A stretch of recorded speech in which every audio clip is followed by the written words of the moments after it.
Hello மக்களே, இன்னைக்கு எங்கள் வீட்டில் சண்டே ஸ்பெஷல் என்ன லஞ்சுன்னு பார்க்கலாம் வாங்க.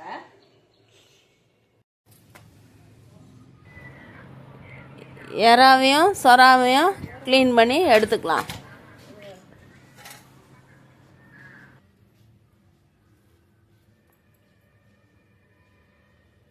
அதை எனக்கு கண் வலிக்குது. எறாவை க்ளீன் பண்ணிக்கலாம். எறாவை இந்த மாதிரி க்ளீன் பண்ணிவிட்டு அந்த நடுவில் இருக்கிற மேலே நரம்பு எடுக்கணும். இந்த மாதிரி கத்தி வச்சு மேலே கிழிச்சிட்டு அந்த முதுகை கிழிச்சு எடுத்தால் அந்த நரம்பை ஈஸியாக எடுத்துடலாம். சொரா போட்டு எறா குழம்புக்கு சொல்லிடுறேன். எறா 1 கிலோ எடுத்து க்ளீன் பண்ணி வச்சுருக்கேன். இதை பாருங்கள், இந்த முதுகில் இருக்கிற அழுக்கு, இந்த வயிற்று பக்கம் இருக்கிறதெல்லாம் எடுத்து வச்சுருக்கேன். கழுவி எல்லாத்தையும் க்ளீன் பண்ணி வச்சுட்டேன். எறா குழம்புக்கு பெரிய வெங்காயம் 1 எடுத்து கட் பண்ணி வச்சுருக்கேன். சின்ன வெங்காயம் கொஞ்சம் ஒரு 50 கிராம் வெங்காயம் கட் பண்ணி வச்சுருக்கேன். கொஞ்சம் கருவேப்பிலை, 3-4 பச்சை மிளகாயை நடுவாக்கில் கீறி வச்சுருக்கேன். ஒரு 2 முருங்கைக்காய் வச்சுருக்கேன். முருங்கைக்காய் போட்டால் நல்லா வாசமாக இருக்கும் குழம்புன்ட்டு. பூண்டு உரித்து வச்சுருக்கேன். ஒரு 20 பூண்டு பல்லு உரித்து வச்சுருக்கேன். 1/4 கிலோ தக்காளி அரிஞ்சு வச்சுருக்கேன். செய்யலாம் பார்க்கலாம் வாங்க. புளியை கரைச்சி வச்சுருக்கேன். 50 கிராம் புளி எடுத்து ஊற வச்சு கரைச்சி எல்லாம் வடிகட்டி, மண் இல்லாமல் தூசி இல்லாமல் எல்லாம் வடிகட்டி வச்சுருக்கேன். கடை பாம் ஆயில் தான். இன்னும் இந்த கலரில் இருக்குன்னு நினைக்காதீங்க. ரேஷன் கடையில் வாங்கின எண்ணெய் இது. பாருங்கள், உடச்சி ஊற்றி வச்சுருக்கேன். பாருங்கள்,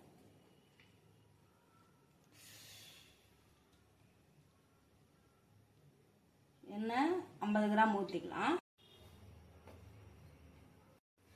1 ஸ்பூன் வெந்தயம்,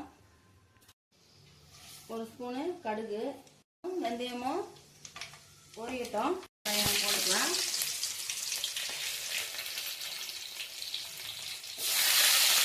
பெரிய வெங்காயம் நறுக்கி வச்சுட்டு அதையும் போட்டுக்கலாம்.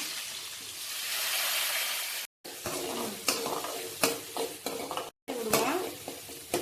கலரி விட்டு உப்பு போட்டுக்கலாம் வெங்காயம் வதங்கிறதுக்கு.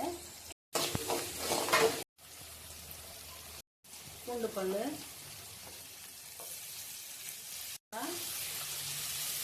அதையும் போட்டுக்கலாம். ஒரு 10 நிமிஷம் அந்த எண்ணெயிலே வதக்கி விடுவோம். நாங்கள் எறா குழம்புக்கு பூண்டு போடுவோம். எறா வாயுனால பூண்டு போட்டுப்போம். உங்களுக்கு இது பிடிக்கும். நீங்களாம் எப்படி செய்வீங்கன்னு கமெண்டில் சொல்லுங்கள். உங்களை பார்த்து நான் தெரிஞ்சுக்கிறேன். தக்காளி போட்டுக்கலாம். அதில் வீடியோவை புதுசாக பார்க்குறீங்கன்னா சப்ஸ்கிரைப் பண்ணிக்கோங்க. தக்காளி வதங்கிறதுக்கு ஒரு 1/4 ஸ்பூன் உப்பு போட்டுருக்கேன். வெங்காயம் வதங்கவும் 1/4 ஸ்பூன் போட்டிருக்கேன். 1/4 ஸ்பூன் போட்டிருக்கேன். போது நம்ம உப்பு பார்த்துட்டு தான் போடணும். தக்காளி வதங்கட்டும். முருங்கைக்காயும் போட்டுக்கலாம். அந்த எண்ணெயிலேயே வதங்கும்.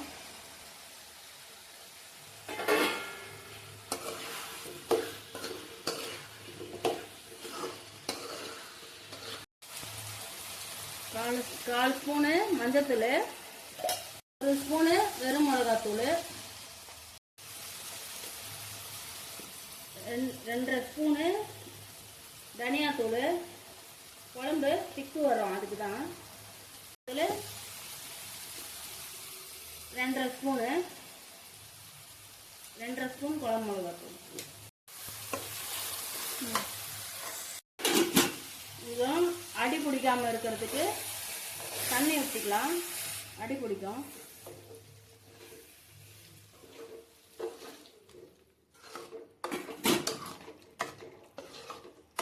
நல்லா ஃபுல்லாக கொதிச்சு வரும்போது புளி தண்ணி எடுத்து ஊற்றிட்டு உப்பு பார்த்து போட்டுக்கலாம். வந்துருச்சு, புளி தண்ணி ஊற்றிக்கலாம். தேவையான அளவு புளி தண்ணி. குழம்பு நம்மளுக்கு இந்த அளவுக்கு தண்ணி ஊற்றிப்போம். இது 5 பேர் சாப்பிட்ற மாதிரி இந்த குழம்பு. அதுக்கு தகுந்த மாதிரி தண்ணி ஊற்றிக்கலாம். உப்பு ஏற்கனவே போட்டிருக்கேன், 1/4 ஸ்பூன் போட்டிருக்கேன். இப்போ கொஞ்சோண்டு போட்டுட்டு உப்பு பார்த்துக்கலாம். பார்த்து பத்தலைன்னா உப்பு போட்டுக்கலாம். பார்த்துக்கலாம்.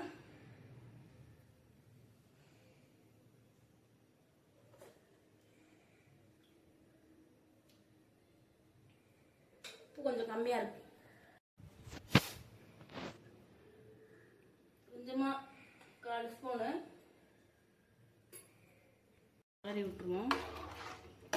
இது நல்லா கொதிச்சு குழம்பு கொஞ்சம் சுண்டி வரட்டும். இப்போ இது ஃபுல்லாக இருக்க இதில் கொஞ்சம் குழம்பு சுண்டிடுச்சுன்னா கொஞ்சம் கம்மியாயிடும். அப்போ நம்ம இறாவை போட்டுக்கலாம். இறாவில் தண்ணி நிறையா இருக்கும். இதை வெறும் கடாயில் போட்டால் அந்த தண்ணி இறங்கி வரும். அதுக்கப்புறம் நம்ம தண்ணியெலாம் கொஞ்சம் வற்றின பிறகு நம்ம எடுத்து குழம்புல போட்டுக்கலாம். நேரம் போட்டோன்னா இதில் இருக்கிற தண்ணியெலாம் குழம்புல இறங்கிடும். அப்புறம் குழம்போட டேஸ்ட்டே மாறிடும்.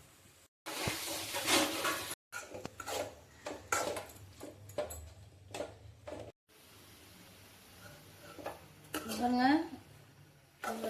எவ்வளோ தண்ணி வருது பாருங்க. இந்த தண்ணியெல்லாம் வற்றணும். வற்றினதுக்கப்புறம் உப்புலாம் போட வேண்டாம்.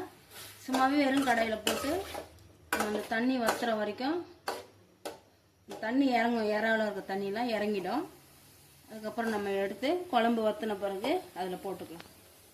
பாருங்கள் எவ்வளோ தண்ணி பாருங்கள் இறாவில். பார்த்தீங்களா, நான் டப்பாலேருந்து எடுத்து போட்டேன் கடாயில். தண்ணியே ஊற்றலை, எவ்வளோ தண்ணி இறங்குது பாருங்கள். இந்த தண்ணியோடு நம்ம குழம்புல போட்டால் நம்ம குழம்புல போட்டால் அந்த இறாவை குழம்போட டேஸ்ட்டே மாறிடும். நம்ம என்ன இவ்வளோ அழகாக லட்சணமாக செஞ்சாலும் அதோட டேஸ்ட்டே போயிடும். இந்த பாருங்க தண்ணியெலாம் வற்றட்டும். இதுலேருந்து எடுத்துப்போம். அது தண்ணி வற்றுற வரைக்கும் இறா விட்டால் இறா வந்து லப்பர் மாதிரி ஆகிடும். தண்ணியெல்லாம் வடிச்சிட்டு எடுத்துக்கலாம்.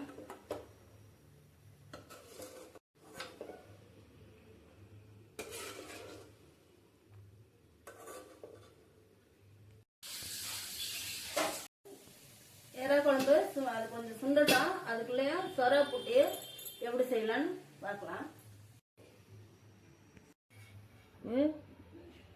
1 கிலோ இருக்கும். 1 கிலோ அந்த சொரா 50 கிராம் எண்ணெய் ஊற்றிக்கலாம்.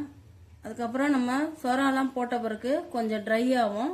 அப்போ நம்ம 2-3 ஸ்பூனு எண்ணெய் ஊற்றி கிளறி விடுவோம். சொரா புட்டு செய்ய 1 கிலோ இறா பால் சொரா எடுத்து ஆவியில் இட்லி பாத்திரத்தில் வச்சு அவிச்சு இந்த மாதிரி முள் இல்லாமல் உதுத்து வச்சுருக்கேன். அந்த முள் நல்லா இருக்கும். நான் சாப்பிடுவேன்னா என் பசங்க சாப்பிடாது, அதனால எடுத்துட்டேன். இதை பாருங்க, இந்த மாதிரி உதுத்து வச்சுருக்கேன். சாம்பார் வெங்காயம் 1/4 கிலோ வெங்காயம், 1/2 கிலோ வெங்காயத்தை பொடிசாக நான் உரிச்சிட்டு பொடிசாக நான் நறுக்கி வச்சுருக்கேன். இன்னும் 2 நறுக்கி வச்சுருக்கேன். ஒரு 2 50 கிராம் பெரிய வெங்காயம் எடுத்து கட் பண்ணி இந்த மாதிரி பொடிசாக நறுக்கி வச்சுருக்கேன். இதுக்கு வெங்காயம் நிறைய போட்டால் நல்லா டேஸ்ட்டாக இருக்கும். மிளகாத்தூள்லாம் போட மாட்டேன். நான் இப்படி தான் செய்வேன். எனக்கு தெரிஞ்சு நான் இப்படி தான் செய்வேன். பச்சை மிளகா அது காரத்துக்கு நம்ம இப்போ 1 கிலோ சொரா புட்டுக்கு பச்சை மிளகா வந்து ஒரு 50 கிராம் இருக்கும். பச்சை மிளகாயை பொடிசாக நறுக்கி வச்சுருக்கேன். அப்படி அதுக்கு கருவேப்பிலை போடலாம் டேஸ்ட்டாக அந்த வாசனை நல்லா இருக்கும். அதுக்காண்டி போடுறேன். பூண்டு வந்து இஞ்சி பூண்டு பேஸ்ட்டு போட மாட்டேன். பூண்டை வந்து மிக்சியில் இந்த மாதிரி குறைன்னு அரைச்சி வச்சுருக்கேன். அதை போட்டுப்பேன். அது எப்படி சொரா புட்டை எப்படி செய்யலான்னு பார்க்கலாம் வாங்க. காஞ்சிருச்சு. சாம்பார் வெங்காயம் போட்டுக்கலாம்.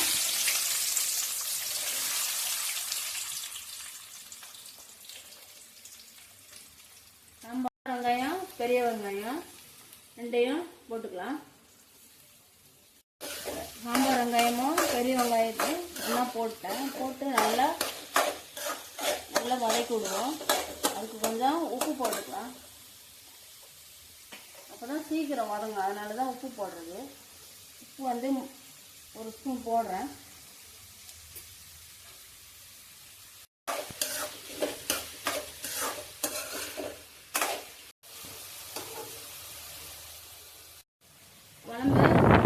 பாருங்க,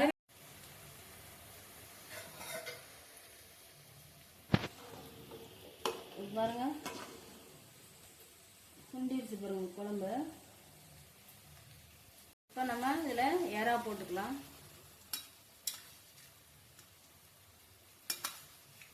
எறா போட்டு ரொம்ப நேரம் கொதிக்க விடக்கூடாது. ஒரு 5 நிமிஷம் கொதிச்சா போதும். ஏற்கனவே நம்ம வேக வச்சுட்டோம்.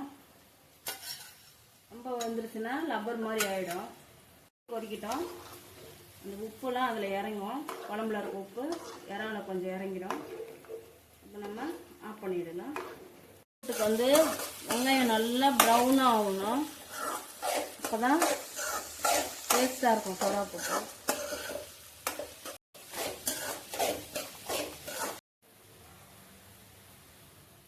அவ்வளோதான். இங்கே பாருங்கள், எறா குழம்பு ரெடி ஆகிடுச்சு பாருங்கள். இங்கே பாருங்கள், நல்லா மணக்க எறா குழம்பு ரெடி ஆகிடுச்சு. வாங்க சாப்பிடலாம். மிக்சியில் போட்டு கொரன்னு அரைச்சி வச்ச பூண்டை அதில் போட்டுக்கலாம். எதுக்கு இவ்வளோ சேர்க்கணும்னா, சொரா வந்து வாயுன்னு சொல்கிறாங்க. அதனால தான் பூண்டு நிறையா சேர்க்குறேன்.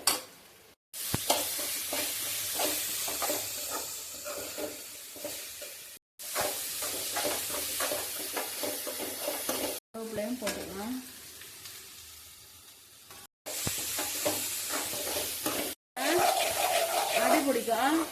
அடி பிடிக்காம கலர் விட்டுக்கிட்டே இருக்கணும்.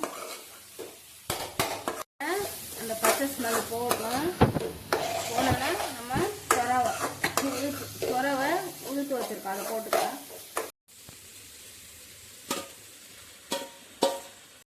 சொரவை போட்டு நல்லா கலரி விடுவோம். வெங்காயம், பச்சை மிளகாய், பூண்டு, கருவேப்பிலை இதெல்லாம் மிக்ஸ் ஆகணும். இதான் போட்டுக்கலாம்ல.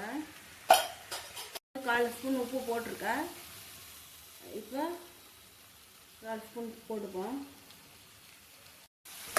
இது வந்து அடி பிடிக்கும். நம்ம கை விடாமல் கலரி விட்டுக்கிட்டே இருக்கணும்.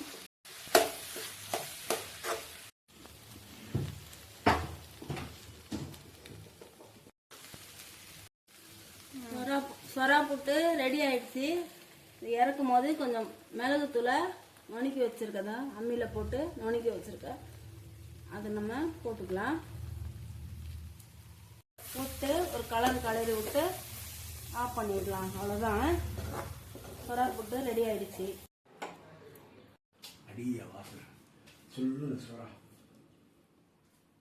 வாங்க எறா குழம்பும் சொரா புட்டும் டேஸ்ட் பார்க்கலாம்.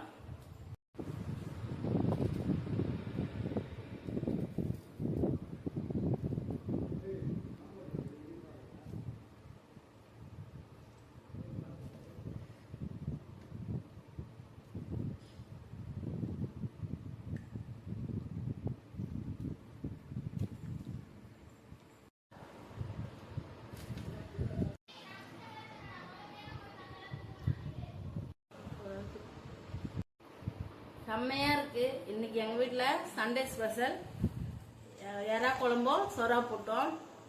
இந்த மாதிரி நீங்களும் உங்கள் வீட்டில் செஞ்சு சாப்பிட்டு ஹாப்பியாக இருங்க, சந்தோஷமாக இருங்க. இந்த எங்கள் சேனலை இப்போ தான் ஃபஸ்ட் டைம் பார்க்குறீங்கன்னா சப்ஸ்கிரைப் பண்ணுங்கள். உங்கள் ஆதரவை எங்களுக்கு தொடர்ந்து கொடுங்க. நாங்கள் இப்போ தான் சேனல் ஓப்பன் பண்ணியிருக்கோம். சப்போர்ட் பண்ணுங்கள். பாய்.